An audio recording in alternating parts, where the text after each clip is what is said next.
For years, Squidward Tentacles has been the punchline, the grumpy neighbor, the failed artist, the guy who just wants 5 minutes of peace and never gets it. He's easy to laugh at, easy to dismiss, easy to write off as the show's designated grump. But here's the thing nobody talks about. Underneath all that sighing and eye-rolling is one of the sharpest minds in Bikini Bottom. Squidward isn't slow. He isn't dull. He's surrounded by chaos. He understands perfectly well, and that's exactly why he suffers so much. Stick around, because by the end of this video, you might never look at him the same way again.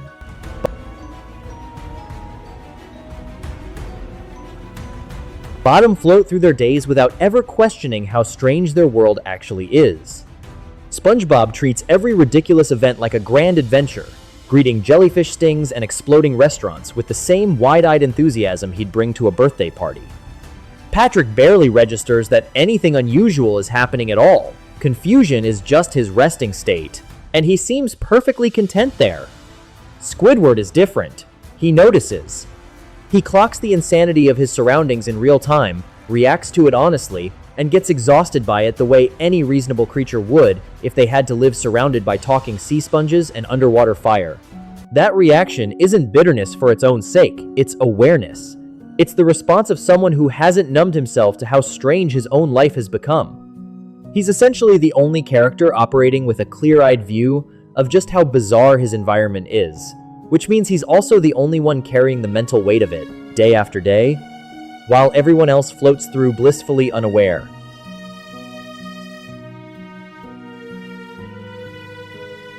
Say what you want about his self-confidence, but Squidward's actual skill with a paintbrush, a sculpture, or a clarinet is not in question.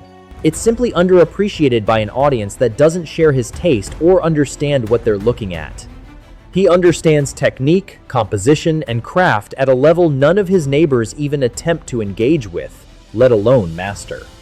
Painting isn't a passing hobby for him. It's a discipline he's studied and refined over years, the same way a musician practices scales long after they've stopped being fun. That's not luck, and it's not simple pretension. That's years of study and discipline that nobody else in town has bothered to pursue, because nobody else in town cares enough about craftsmanship to put in the work.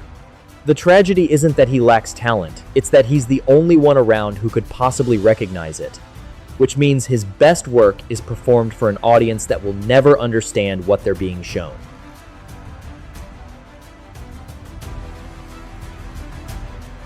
Watch him at the register for more than a minute, and it becomes obvious.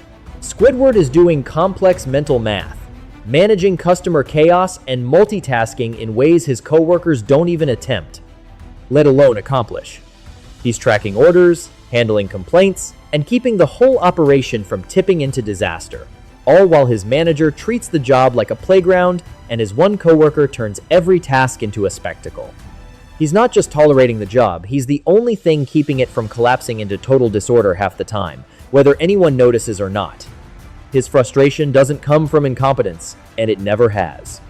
It comes from being the most capable person in a building that refuses to function at his level, surrounded by people who don't share his standards and never will, no matter how long he stays.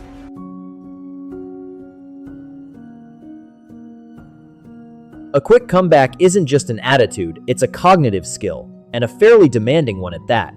Squidward's dry, cutting one-liners require fast thinking, sharp timing, and a real understanding of the person he's talking to, because a joke that lands with one listener falls flat with another.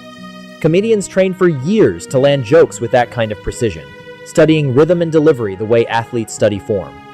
He does it instinctively, in the middle of stressful situations without missing a beat, firing off a perfectly timed remark while simultaneously dealing with whatever chaos triggered it in the first place. That's not someone dragging through life half asleep, coasting on autopilot. That's someone whose mind is working faster than everyone else's in the room, processing, judging, and responding before anyone else has even caught up to what just happened.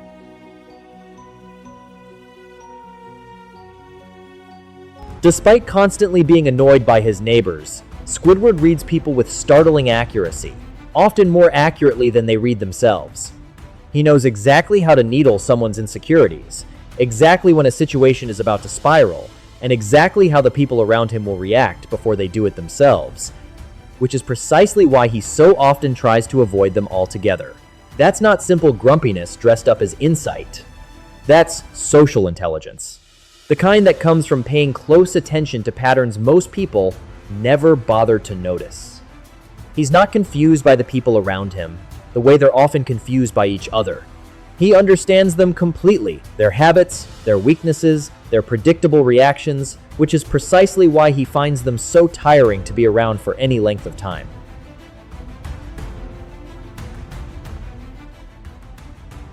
This is where it gets interesting. Squidward doesn't just judge the world around him, he judges himself too. And he does it honestly, without the comforting excuses most people reach for. He knows his art career hasn't gone the way he dreamed, and he doesn't pretend otherwise to make himself feel better. He knows his life looks smaller than the one he imagined for himself back when he still believed things would work out differently. And instead of pretending otherwise, dressing up his disappointment in denial, he sits with that disappointment openly, in front of people who are quick to mock him for it. Self-awareness like that takes a kind of honesty most people avoid entirely, because it's far easier to lie to yourself than to face an uncomfortable truth. It's uncomfortable to watch sometimes. It's also, unmistakably, intelligent.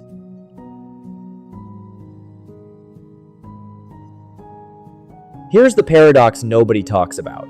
Being the smartest person in Bikini Bottom doesn't make Squidward's life easier. If anything, it makes it harder, heavier, more exhausting to carry. Understanding how ridiculous everything is doesn't help him escape it. It just means he's fully conscious while enduring it, unable to tune out the absurdity the way everyone else seems to manage effortlessly. Everyone else drifts through the chaos, blissfully unaware, cushioned by their own obliviousness.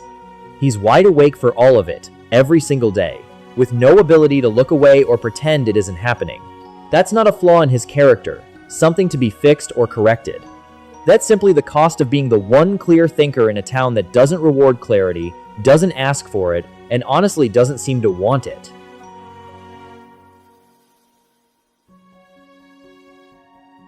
And that brings us to the real point of this whole video. Squidward's sharpest trait was never his art, or his sarcasm, or his ability to outthink everyone around him. It's his capacity to feel disappointment honestly and keep showing up anyway, day after day, without pretending it doesn't hurt.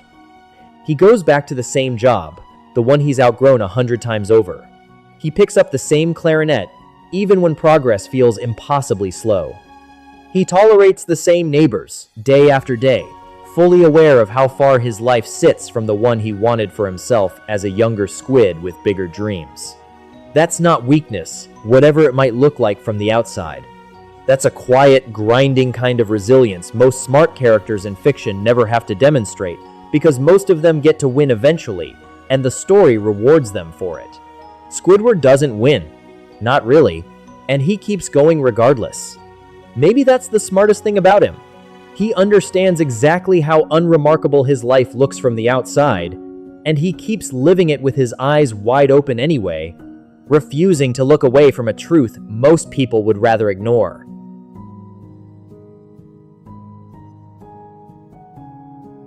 Bikini Bottom runs on gimmicks, scams, and half-baked schemes, and most residents fall for them without a second thought. Spongebob signs up for whatever sounds exciting. Patrick believes almost anything he's told, no matter how obviously false it is. Squidward, though, is usually the first to raise an eyebrow. He questions the suspicious deal, doubts the too-good-to-be-true offer, and calls out the scheme everyone else is already halfway into before it collapses on them. That instinct isn't cynicism for its own sake, it's critical thinking, the ability to spot a flawed idea before it plays out. He's seen the same patterns repeat enough times to recognize them instantly, even when nobody around him has learned the lesson. Being right and being ignored at the same time is exhausting, but it's also proof of something real. He's simply built to notice what everyone else overlooks, again and again, no matter how little credit he gets for it. So maybe it's time we stop laughing at Squidward and start recognizing what he actually is, not the grump next door, but the one character clear-eyed enough to see Bikini Bottom for exactly what it is. Which trait surprised you the most? Let me know in the comments.